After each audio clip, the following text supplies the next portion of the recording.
Welcome to another episode of Jabber and the Drone, the movie review podcast that politely disagrees to agree. From Portland, Oregon, you are Richard Wally. And from Pocatello, Idaho. That's correct. Cassidy Robinson. Temporarily from Pocatello, Idaho. I go back this week.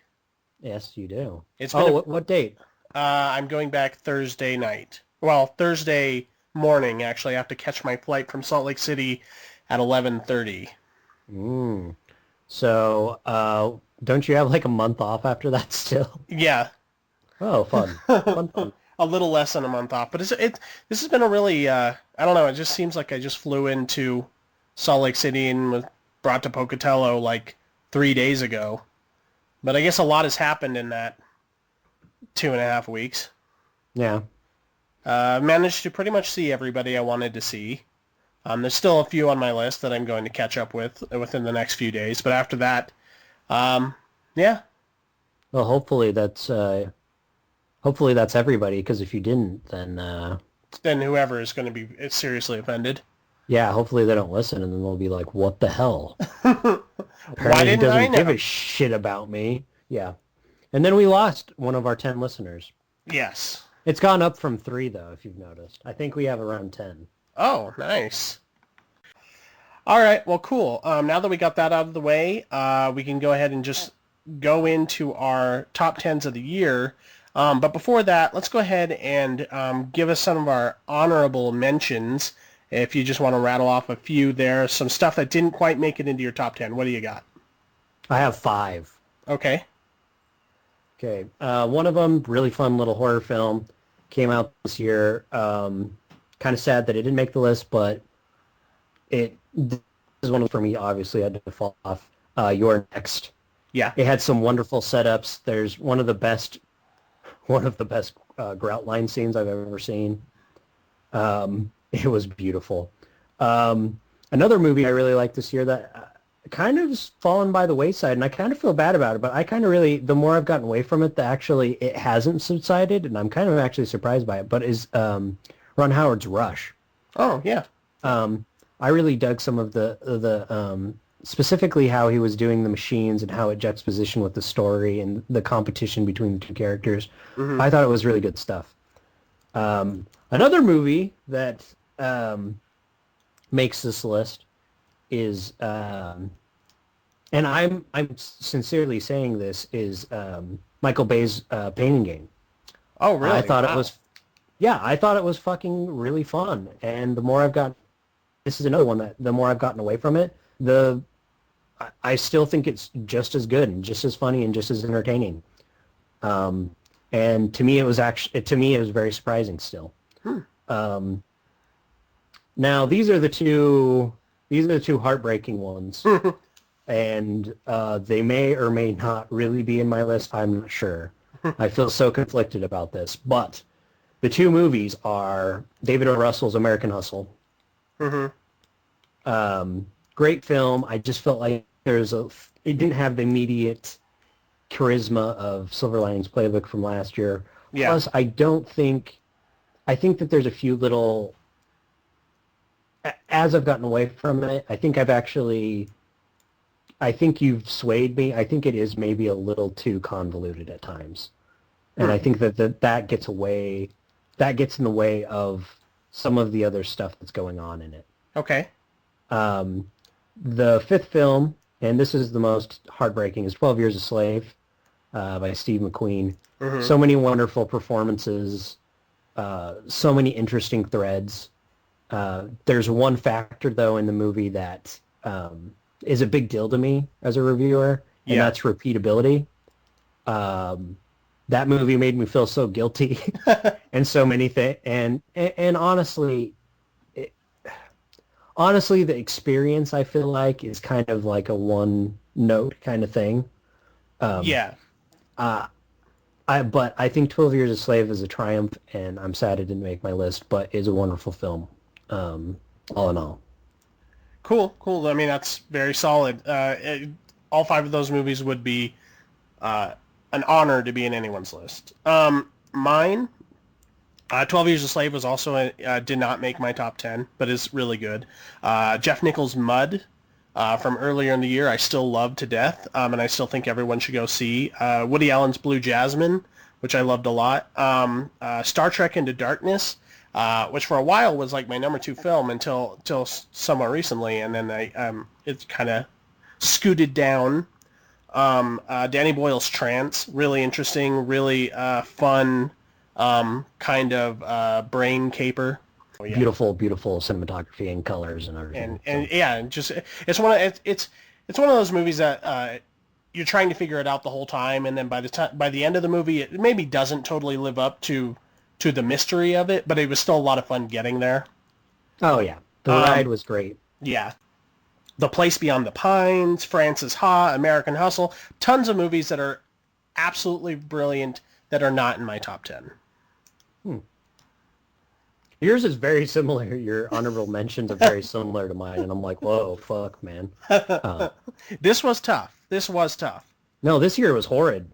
Like, I just did a movies, because I always do just a movies I liked, and I write those out, and then I look at and I part it down. Mm-hmm. There were so many movies there were very little movies I parred down, and there were so many at the top. It was like, I could make a best 25 fairly easy. Very easily. But I feel pretty good about my top 10, and I think I have a good reason for why each of them are in there. Sometimes I do. Sometimes. If you're asking me right now, yes, I feel fine about it. Ask me tomorrow, and I will probably be like, no, it was wrong. Well, what's your number 10? My number 10 is a movie by Chan-wook Park called Stoker. I thought that the movie, the atmosphere of the movie was so great. And this is one of the only movies I feel like captures like some of those weird-bodied, strange Asian films. Mm-hmm. With the tension and everything. And it's funny because like I almost feel like some of the characters like Matthew Good, who played Charles Stoker. Uncle Charlie. Yeah. There was a point where I was almost like convinced he was a vampire, but but I don't think he was. But in my mind for some reason he was. But this movie, I don't know, the weirdness of it, the atmosphere, it really captured me. And I think that this is a great film, and that's why I made my number 10 spot. Well, my number 10 is also Stoker. Fuck yeah, man. And yeah, this one just kind of came out earlier. I didn't get to see it till it was on DVD, but it really stuck with me. And the more and more I kept hearing people say it wasn't good, the more and more I was like, no, it really was, though. Yeah, agreed. And it maybe isn't as immediately brilliant as something like Oldboy, but it's also, I think it's interesting to see Chan-wook Park working, like, attempting an American film tradition. Especially it's very Hitchcockian. It's really extremely art directed, and it has a strange, eerie feeling to it. There's something that's very surreal about the entire thing. There is something that's distinctly kind of Asian and Korean about it, even though it is using American or English-speaking actors with Nicole Kidman, Mia Wasikowska. There's even something kind of has like a pervy Flowers in the Attic vibe. Well, no, there was definitely some incestual stuff going on there, and I don't think it ever really happened, but it felt like it was happening to me the whole time. Yeah. Did that happen, or was it just me? No, I concur. There was some stuff going on, or being hinted at the very least. But yeah, also was my number 10. Yeah, the atmosphere beautiful. Well, I'm glad we agree. Let's try to keep this up. If we can get 1 through 10 completely, I will buy us ice cream or something. What's your number 9? My number 9 was Prisoners by Denis Villeneuve. Mm-hmm. Starring Hugh Jackman and Jake Gyllenhaal, and Viola Davis was in there. So was it had a pretty star-studded cast: Terrence Howard, Paul Dano, you name it, and they were probably in it. This film, though, I kind of feel like slipped through the cracks a little bit for myself. I think that there was a lot of very. I thought that the symbolism through it was so strong and so atmospheric and kind of beautifully dark. Mm. I really enjoyed this film, and I think that for me it was very reminiscent of Night of the Hunter. I actually had just bought Night of the Hunter right before I watched it, and um, so watching it just a little bit before really made that kind of stand out for me. And I feel like the performances are pretty good. I do agree with some people. I think maybe just you with Paul Dano being very Paul Dano-ish in it, but Yeah. I think it works into the atmosphere. I don't think that this was a nuanced film. I think it was very symbolic and almost fairy tale like. And I Yeah. think that that's an important way to view this film. I didn't like the movie as much as you did, but I do. It is a movie that I think about often, and it's a Hmm. movie that there's certain things about it that are incredibly admirable. I mean, Roger Deakins' cinematography is just gorgeous to look at, and the performances almost all the way around are interesting. I just had a little too many hangups with the actual plot details, but I'd be interested in actually watching it again.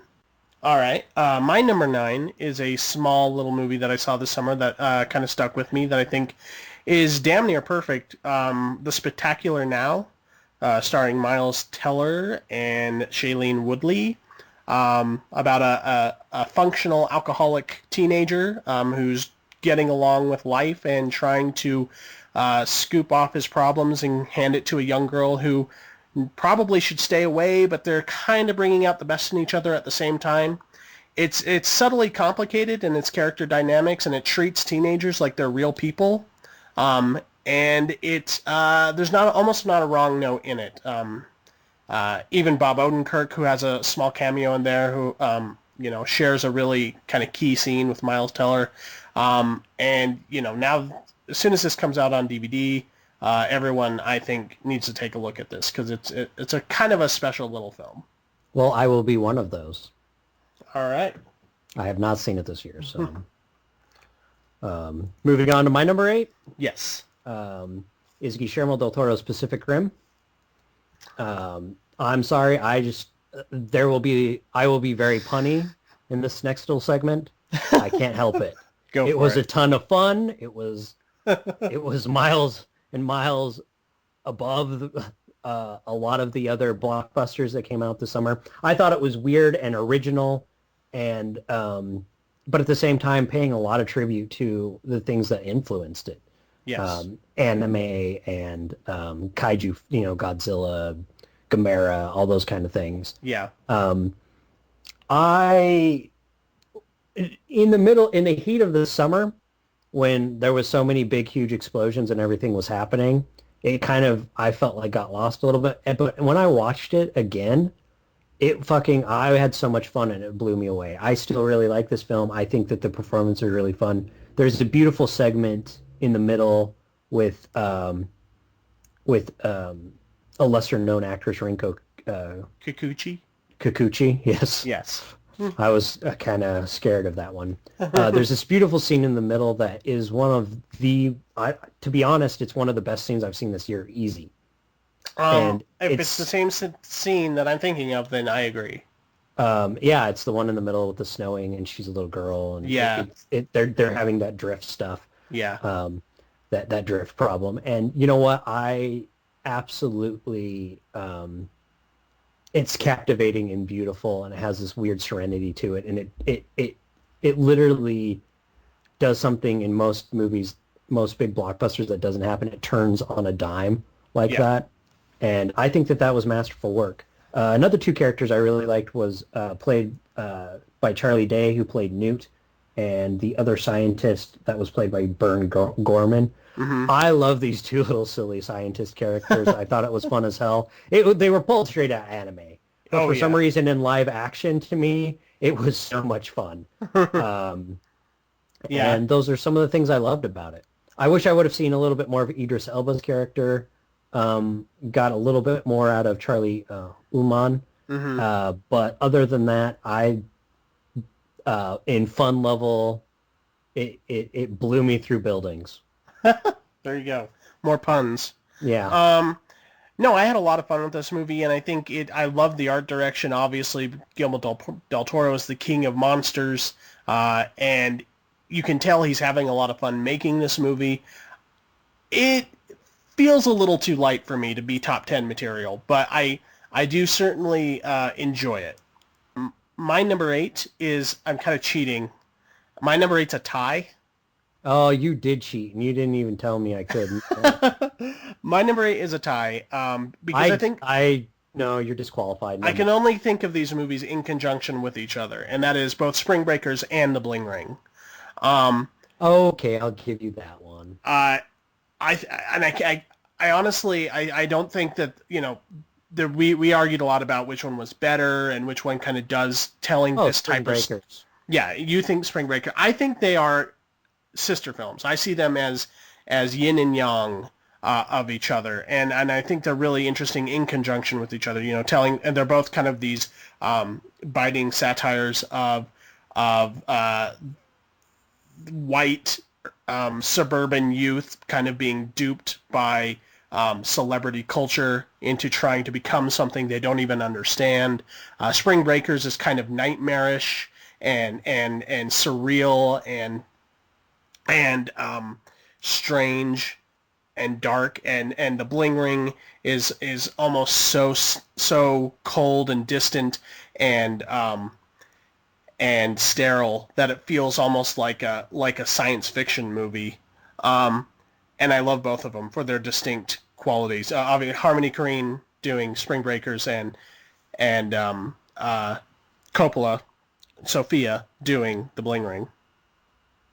Both. No, this is another. I should have mentioned Spring Breakers in my Honorable mentions. honorable mentions. It was great. Bling Ring was good. I didn't like it as much. It felt a little flat to me, and some of the qualities you mentioned as pluses, I didn't find that way. But Spring Breakers, I honestly, even though people give him a lot of shit, I think that Franco in this was fucking great. Yeah. I There is think a he small was. campaign for him to be nominated for supporting actor for it, but it probably won't happen. Well, his character's flip Yeah. in that was so great. Like, I honestly think that his character, from being like very menacing to not at all so demasculated in just a single like scene, Yeah. It was masterful, and I think that he was part of that. Yeah. And I've said it before, but his role really reminded me of Harvey Keitel from Taxi Driver. Okay. But yeah, so those two made my number 8. What's your number 7? My number 7 is a smaller movie that came out, and I believe it was March, but Fruitville Station.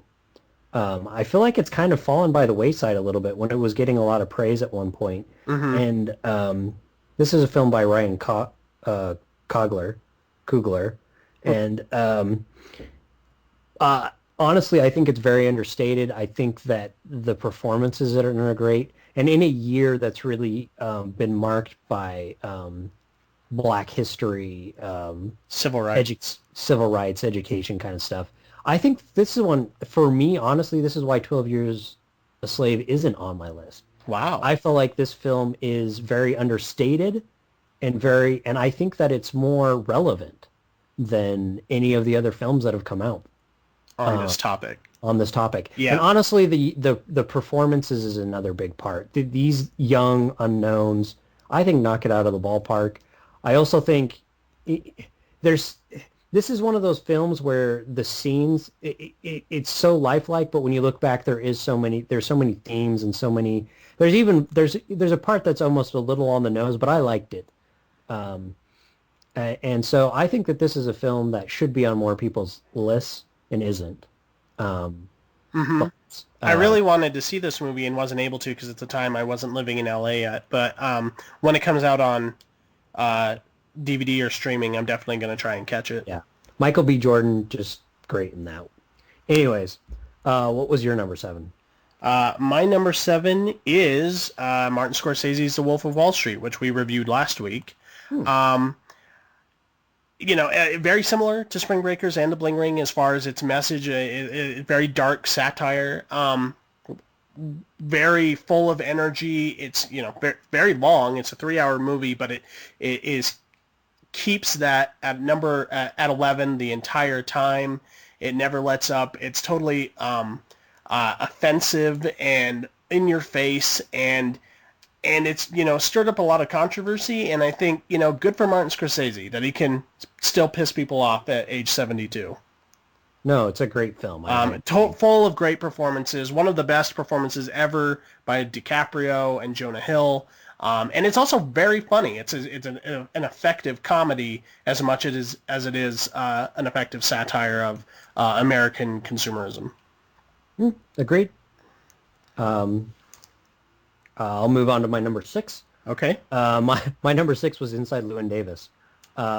For the before mentioned reasons, I felt like this was, it was hard to put my finger on, but the whole time I did feel like, the same kind of emotions and stuff I'd get to listening to a song, I got out of this film. Yeah. And I think that's that kind of a film experience is almost never achieved in that kind of a way. And in masterful hands, you just know that you are in masterful hands with this movie done by the Coen brothers. Yeah. So that was my number 6. My number 6 is also Inside Llewyn Davis. Wow. That's creepy. I don't like this game. It is a little. Yours just made it under the wire too. No, yeah, there's something that's kind of lyrical and beautiful about this movie, and tender, but at the same time, kind of challenging. Like I've said, it's sort of different from the Coen brothers. It feels it's almost strange to think that brothers made this movie, because it feels like it's coming from such a singular point of view, and it's a lonely man movie, and it's it's just beautiful, and I knew I wanted to see it more than once to make sure that I was feeling what I thought I was feeling. I guess we are going to agree. To agree. Disagreeing. Yeah. Well, we're just agreeing in this one. Yeah. I'm freaked out right now. I don't even like this anymore. My number 5 is, I'm really afraid now. My number 5 is Nebraska. Okay. By Alexander Payne. This film I just fucking love.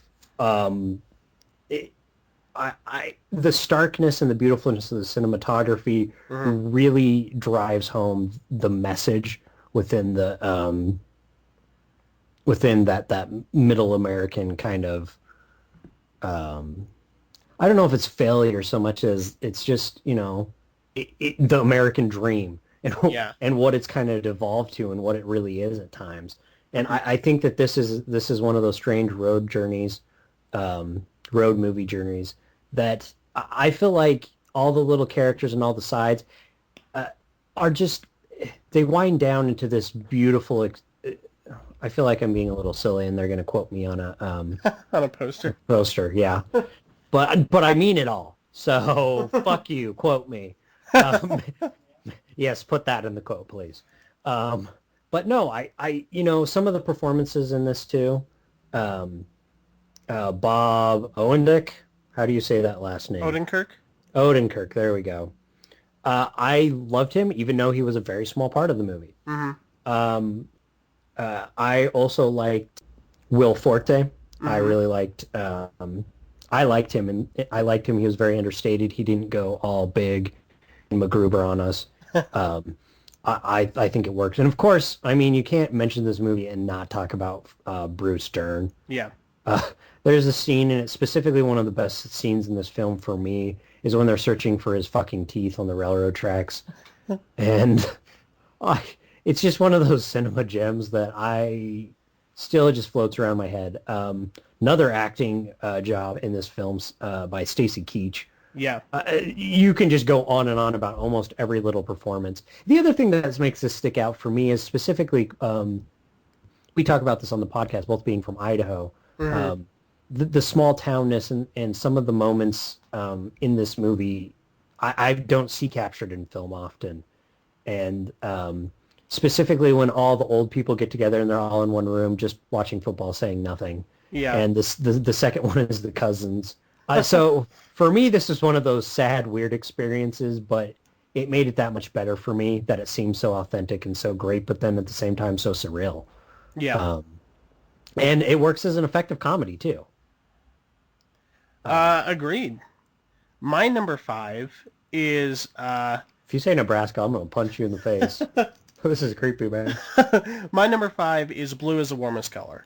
Okay, good. Um, the French Palme d'Or winner from earlier in the year. Also a very controversial film, NC-17. Um, also a 3-hour film that has a lot of sex.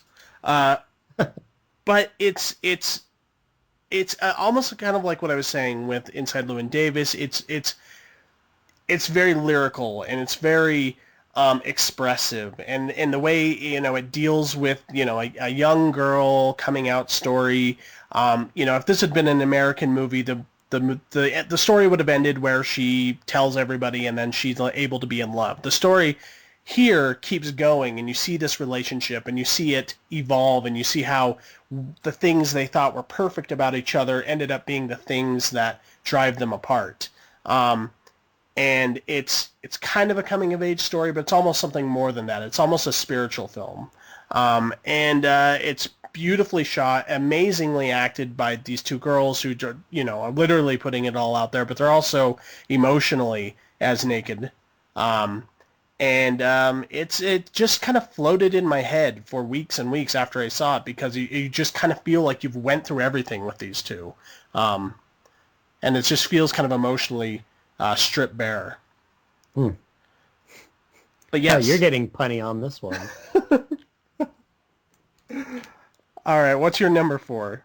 My number four is a film by Edgar Wright, finishing off his Cornetto trilogy, The Mm-hmm. World's End.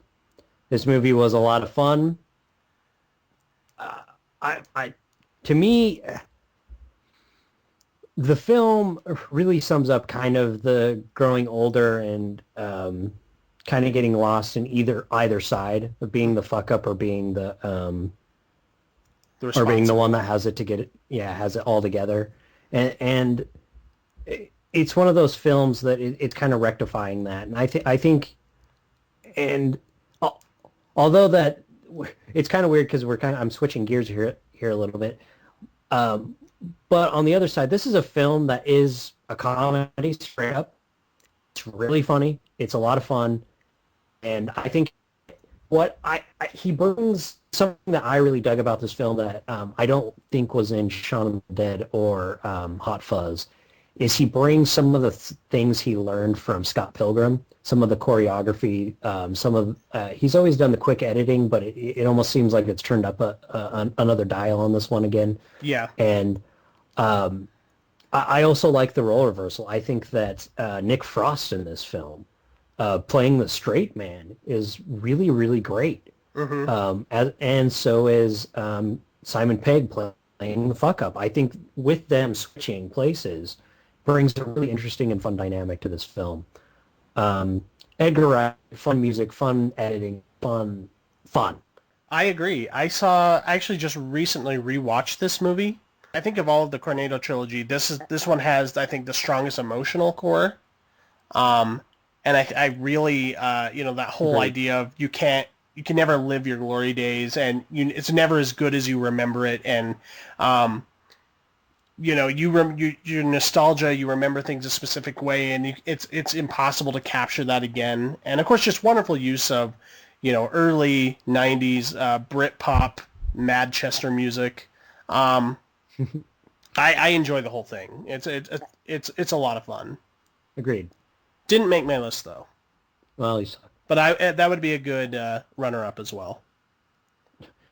I like that our honorable mentions are like longer than our actual 10. Um, Well, that's just saying something about this year. oh, this year's Um, been great. What's your number four? my number four is a movie that is in my top five of 2013, but I don't know if I can ever watch it again. And it is James Wan's The Conjuring. Um, Okay. this movie scared the poop out of my butt. I, I I like that you did it little kid style even. yes, I've I just remember sitting there in the theater and just like, it opens with this kind of prologue about a freaky doll, and I'm like, oh God, here we go, schlock territory. And then the movie just slowly unfolds from there, and there's nothing in here that I don't immediately see the antecedents. I watch it and go, oh, okay, here's a little Amityville, here's a little Exorcist, here's a little The Shining. But as the movie goes, it didn't matter that I could recognize those things because it was just so good at doing those things. And it's one of the most effective and scary and beautifully shot and well acted chillers to come out in a long ass time. And I couldn't sleep for weeks.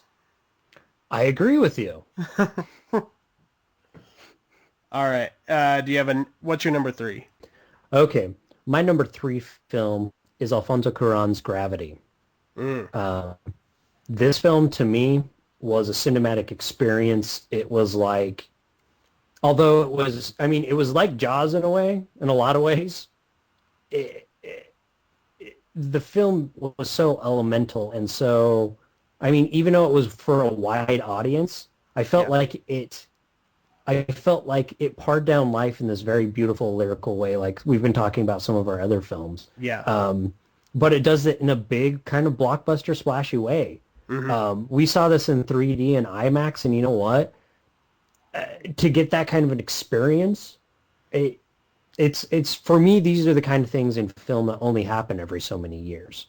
And so for me, this is a big deal. It's a monumental achievement, and I think that the cinematography, the storytelling, to have such a pared down and not have that much dialogue, to make it that significant is very, very hard to do, especially with not making it kind of fodder and just making it a big splashy adventure, but also actually have some deep-rooted meaning. And just the performances in it are great too. I'm not a big Sandra Bullock fan. I'm actually kind of on the other side of the fence, but I thought she was great in this film. Mm-hmm. And I also think that George Clooney was great in this film. And that's about all the actors. There they are. Both of them. Yeah, but this film also works in a shocking level. To me, this is almost like this, like, generations, like I said, it is this generation's Jaws in a way. Mm-hmm. The editing, snappy, everything about this film is masterful. Yeah. And kudos to Alfonso Cuarón for getting it done, even though it took him 5 years, and it didn't get muddy or messy like a lot of other films would. Yeah, I agree. My number 3 is Nebraska. By Alexander Payne. For all of the reasons you said, a great wide array of characters, true characters that are believable but also really funny.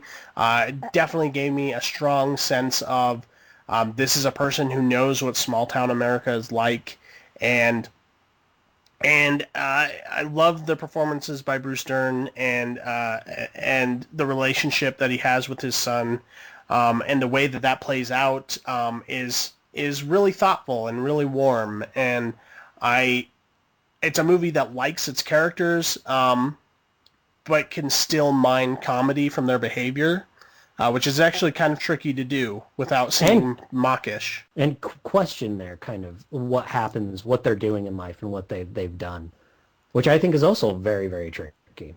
Yeah. So yeah, that's my number 3. Okay. My number 2 is The Conjuring. Okay.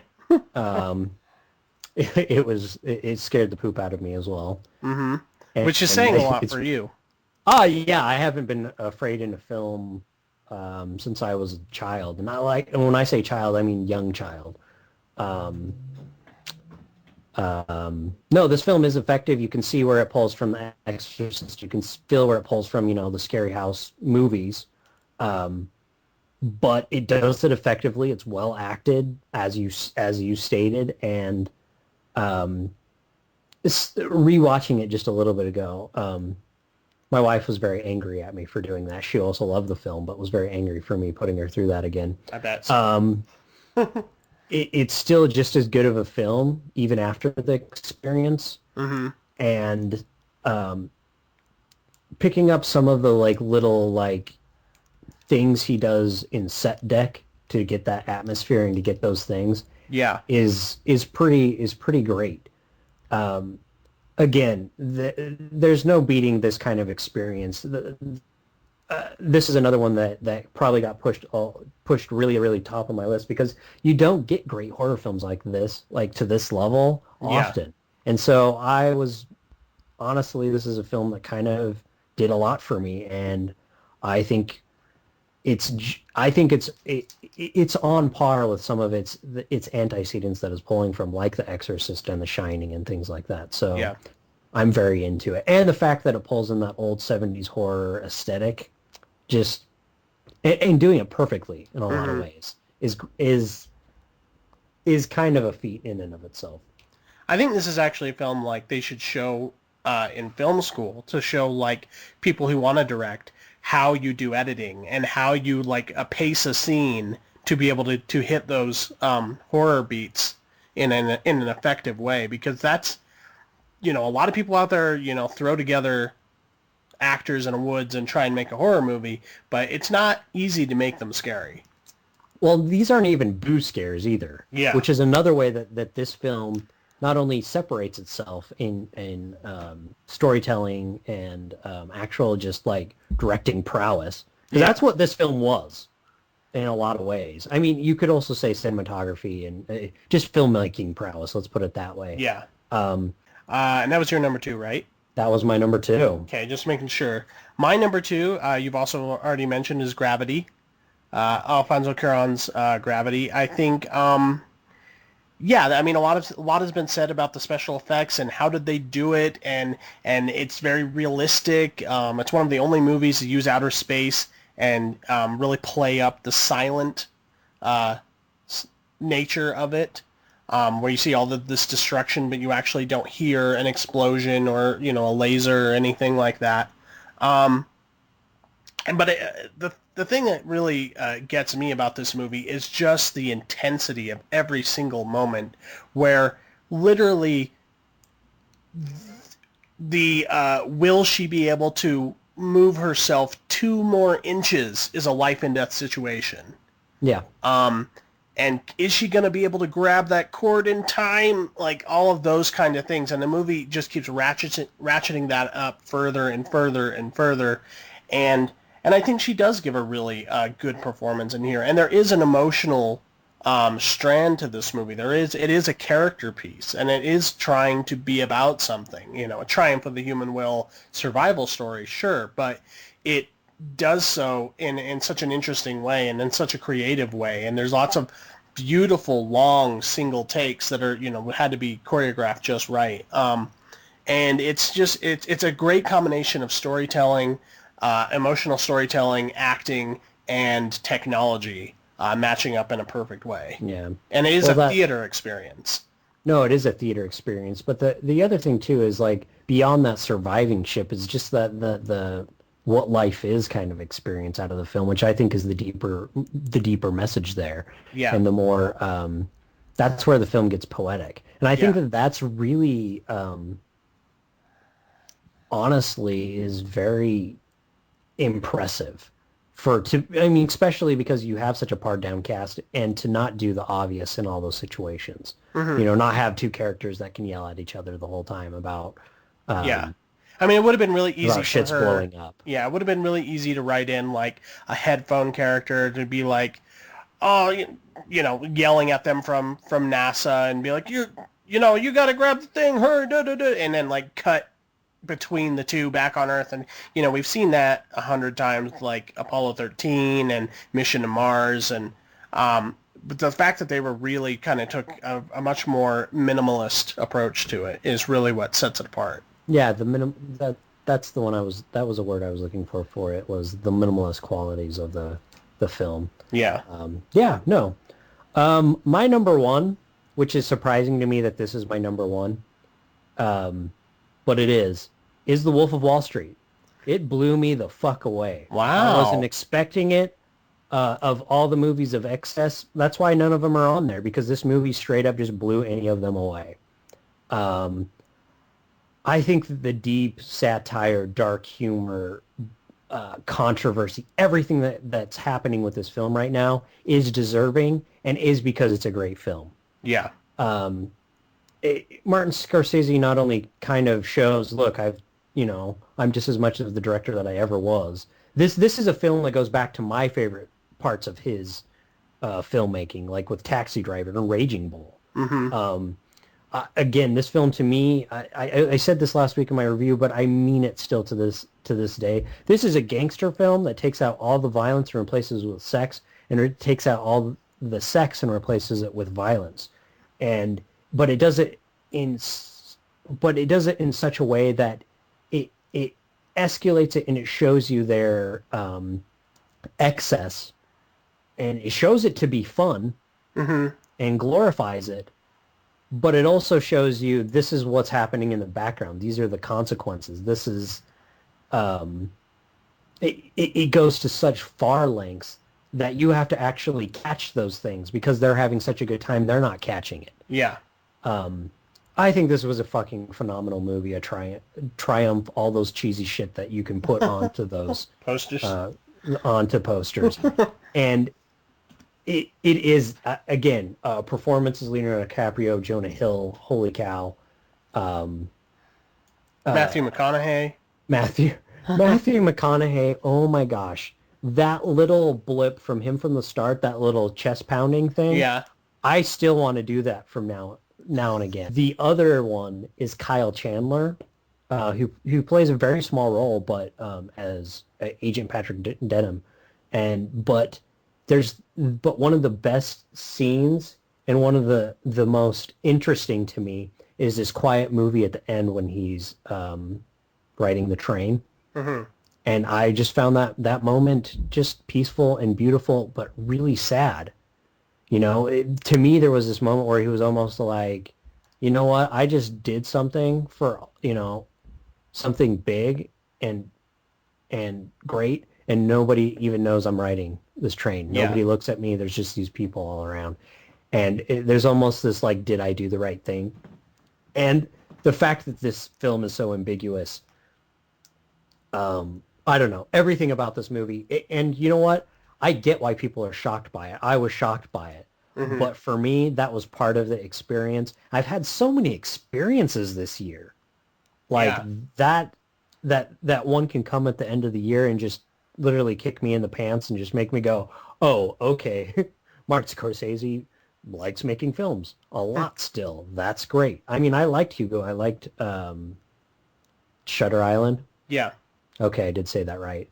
I liked all those films, but to kind of come back and just go at it 110%, and to me, this harkens back to, Taxi Driver, and including the controversy is very similar. That it's just a film that's a journey. You can tell that this is another film that kind of invokes other directors that he's influenced by, but does it in a way that's meaningful and his own. Mm-hmm.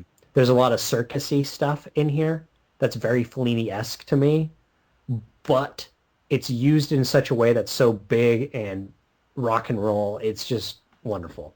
There's me gushing a second time about this movie. Well, clearly I agree with you, Yes. as it was also in my top 10. Did I surprise you? I was kind of like, I mean, I knew that it was coming up, but then I forgot it was going to. Mm-hmm. So then I was, what in the hell could his number one be? But then when you said it, I was like, oh, yes. I thought I would surprise you a little. Justifiable. I agree, of course. My number one is Shane Carruth's Upstream Color. And, like you said, this has been a year of experiences, a lot of interesting films coming out this year. On a thematic level, there's been a lot of very politically charged movies, but, not heavy-handed, Oliver Stoney type politically charged.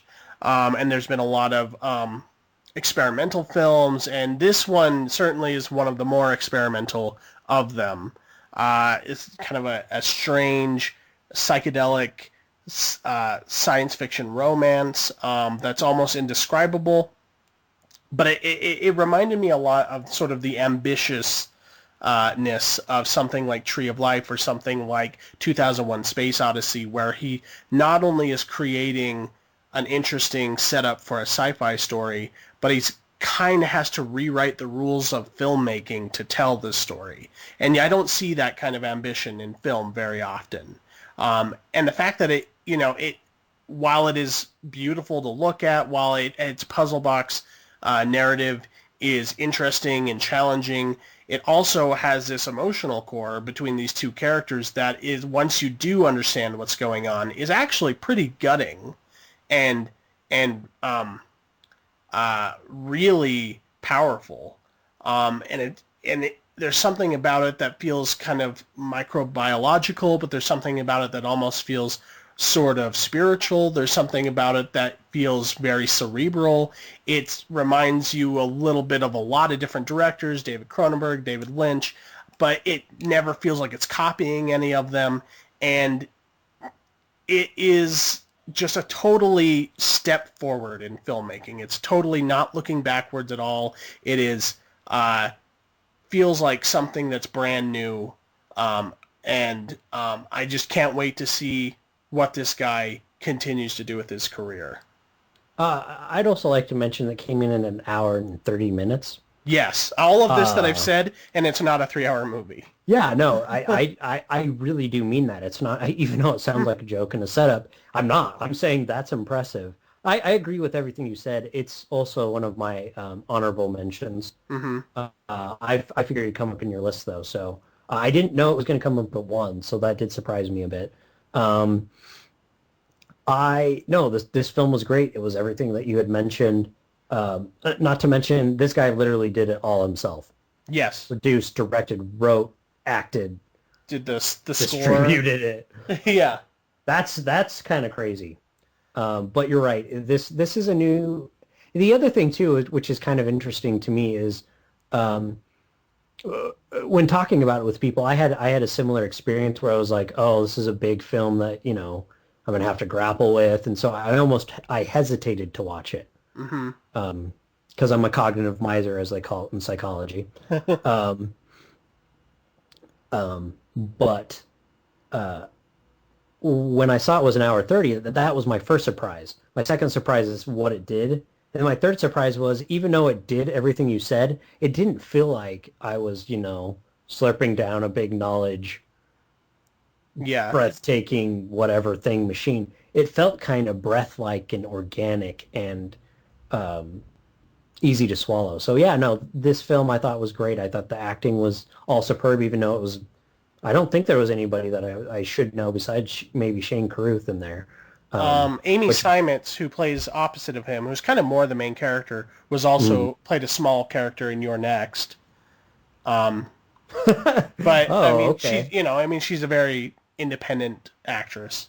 But yeah, actually, if I were in control of the Oscars, which I won't be able to be, I would.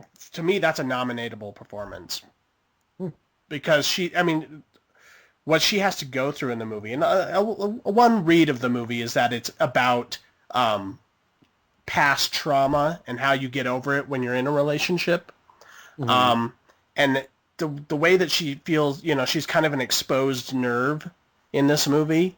But without coming off as shrill or annoying or too on the nose. It's a very convincing performance. No, I think it's deserving of everything you've said about it, and the fact that it's your number one doesn't.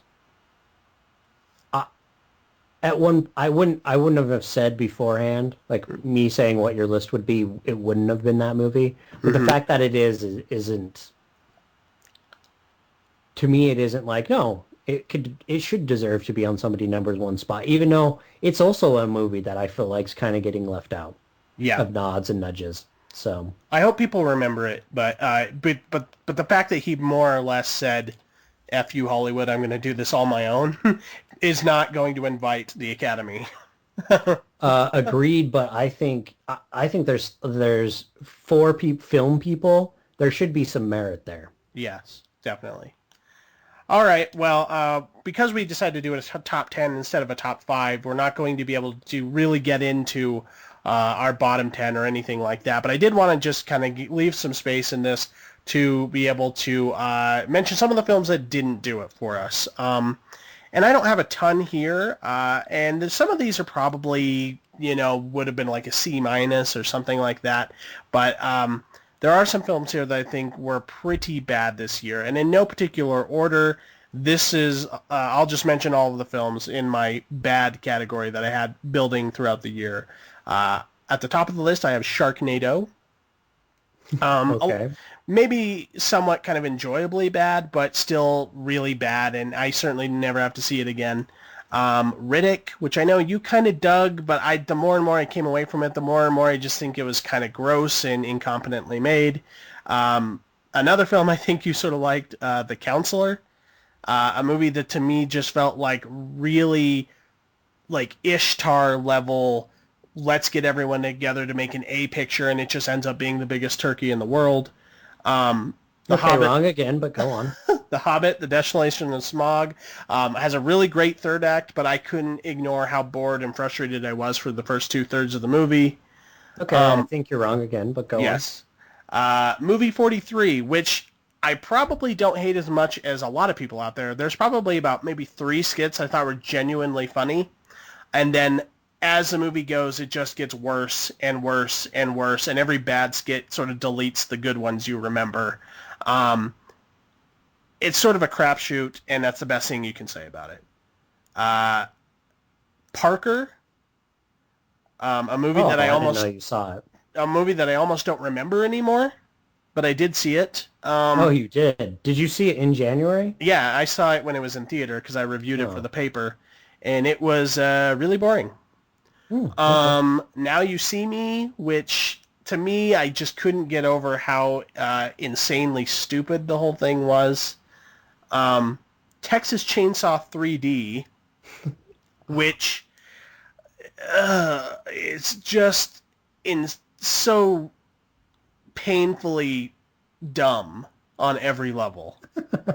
I kind of enjoyed it, but not for the right reasons. Not for the So right I don't reasons, know. yeah. I don't know if I agree with you or disagree because there was some kind of weird entertainment I got out of that film. And so some of these I'm kind of like, okay, did you really hate them or was it just not up to snuff for you? There's a difference. They're getting worse as I'm coming down the list here. Okay. A Good Day to Die Hard, which was just a reel of destruction. It wasn't a movie. It had nothing to do with Die Hard. It was the opposite of entertaining. If we were doing a for legit list, Yeah. Die Hard 5 was my number one. Your It worst. replaced Die Hard 2 as the worst Die Hard. And that's impressive for me. Yes. I fucking hated this film. Hated. The Incredible Burt Wonderstone. Also on my list. A comedy It probably would have been vacuum. 4 or 5. Yeah, not funny at all. No, not funny at all. The best thing you can say about it is Olivia Wilde is really trying to give it her all in that movie, but ignore that and watch Drinking Buddies instead, where she really gets a chance to shine. The Carrie remake, which just is the only film, if I'm just going off of how mad I was walking out of the theater, this would probably be my number one because it's the only film I actually flipped off the screen. Was it during or when you were walking out, you were like in front of like teenagers and you're like, yeah! It was Like it was when the credits popped up. I just went, fuck you, and then I walked out. I didn't care if there was a shawarma at the end. I just walked out. Getaway, which is another one of those genre schlock things that I don't even remember. It had Selena Gomez and Ethan Hawke and really poorly edited car chases. It looked like it was made for Spike TV. And my least favorite movie of the year, because I think it is just totally, utterly joyless, inert, non-film experience by filmmaker who should know better, Jack the Giant Slayer. I thought that would make your list. I didn't know it was your number one, though. Yeah, no, if I'm just, going off of purely, because as much as I dislike the Carrie remake and as much as it made me mad, I think it is a better made film. Okay. But Agreed. yeah.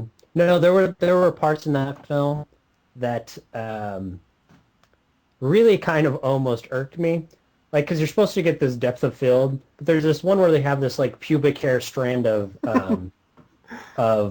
beanstalk that's just poking up through the middle of the screen, and it just divides the screen, and you're not close enough to see anything, and that's really weird because it's like a big 3D action adventure movie. Why is there this green line in the middle of the screen? What the fuck? I would just like to state that was my one really big hatred of that film. But Yeah. I sort of enjoyed it in that 12-year-old, some of the parts. I do admit that it was a bad movie, but it wasn't my least. Like, I would have put it up there with some of the other blockbuster fodder. Yeah. Some other blockbuster fodder that you didn't mention that's in my list, because I also had Die Hard 5. That was my least, probably. Yeah. And The Incredible Wonderstone was on my list, and I thought that was soul-sucking, vacuumless humor that you couldn't even laugh at Steve Carell. What the fuck is wrong with the movie if you can't at least once laugh at Steve Carell? Yeah. Like, that's sad. But anyways, some of my other blockbuster fodder, for me, World War Z. I thought that was a pretty fucking boring movie. Mm-hmm. Didn't do anything for me at all. I thought all the performances were pretty bad. It had maybe one or two okay conceits, Yeah. but other than that, I don't think it was done very well either. And a lot of people, I know a lot of people like it, but I don't understand why. I don't understand why, and and a lot of people like that end scene when they're going through the building, but for me, it was kind of vapid and pointless. Like, there was nothing in that film to me. Not even at fun level. So, Yeah. and the only part that could have been, it was cut out, or the only part where they're almost hinting at something when they're in Israel, then they go away and it's not there anymore. And this film is hardly a world cinema film to me. There's nothing World War-ish about this. No. In fact, given the how over budgeted it was and how bloated everything became, it feels sort of claustrophobic and small. Yes. And Agreed. sort of And inconsequential. And I think other films have done just as big of a productions almost on Yeah. a much smaller budget with worse actors, everything. So for me, this is almost kind of like, okay, what the fuck? This is in internet language an epic fail. Yeah. Another one that I really hated, this would probably be like in my number 5 section or something, was The Wolverine. Oh, really? I thought I thought it was really great up until, for me, this is a film that is ruined in the last 10 to 15 minutes. And that sometimes that can piss me off enough to make it a bad movie. And this was one of those cases. I think the 10 to 15 minute, we need a comic book ending, robot Transformers bullshit, really, really made me actually hate an overall pretty good movie. The fact that had to be thrown in at the end when you had this so methodically and so like personable movie almost to a point, just all of a sudden it starts losing all these bits. It's also, there was a lot of these like side, like almost tacked on feeling with this other character, the Viper, that were pretty crappy. And the more I looked back at him, the more I kind of started picking that film away and really disliked it. I kind of liked it upon watching it and thought it was basically fine, but the more and more I'm away from it, the more and more I just kind of forget that it happened. Which is the best thing I can really say about it. I forgot that it happened. Okay. Yeah. Fair enough. Well, that was our top 10, bottom 5, honorable mentions, and all sorts of stuff. A lot of movies came out this year. And a lot of great movies came out this year. I mean, I always say that I'm more or less satisfied as long as my good list is bigger than my bad list, and this year it certainly was. It was really hard putting together this top 10. There was a lot of stuff in there that I was sad to see drop. And I think, film for film, I think I've said this before, but I think film for film, this has been a really great year for films.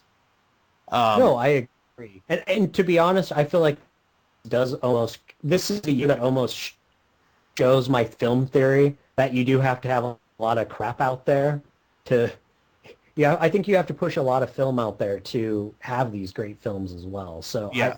I don't know. The crap to greatness level was was um, was well established this year to me. Yeah, I'm a little worried about 2014. We'll see what happens, but I'm seeing very little to get excited about at the moment. But I'm sure, I kind of felt that way about 2013 a little bit though. yeah, But there was a it lot of always these little seems that way in indie things that January. slipped under the door. Oh yeah, January is a bleak, horrible month for movies. And So next, honestly, February is too. yeah, There's February's not a lot better. I think Um, sometimes worse because they try to shove in these like romantic comedies down your throat. But yeah, excited for another year's of reviews though. I am as well. And next week we'll be coming back with our review for Spike Jonze' Her, which I was excited to see, and I'm a little sad that that I couldn't include it in this list. Given what I've heard about it, but that's what we're doing instead of reviewing a Paranormal Activity spinoff. Yeah, we'll also agreed, but we're also going to be doing our Netflix homework, Miami Connection. Yes.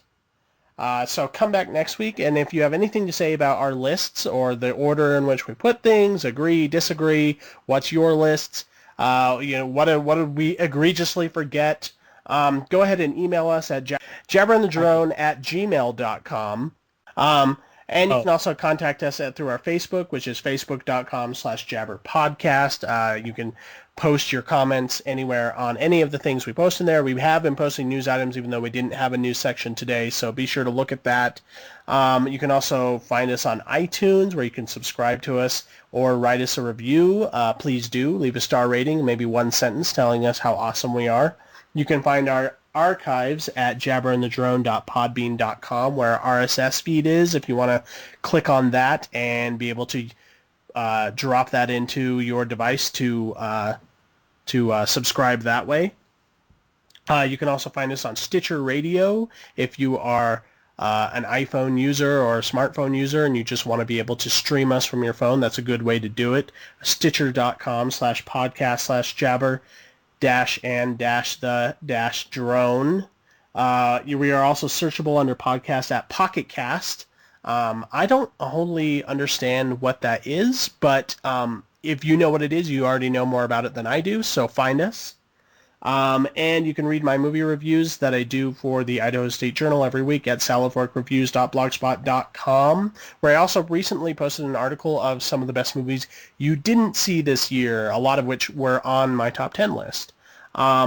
And you can read the content that I provide for the Seattle-based website MacGuffin at mcguff.in/author/Cassidy, where I will also be posting some content here shortly. And Richard is lost in the grid as usual, but maybe 2014 we can get him on Twitter. No. What is you with Twitter? Get out of here.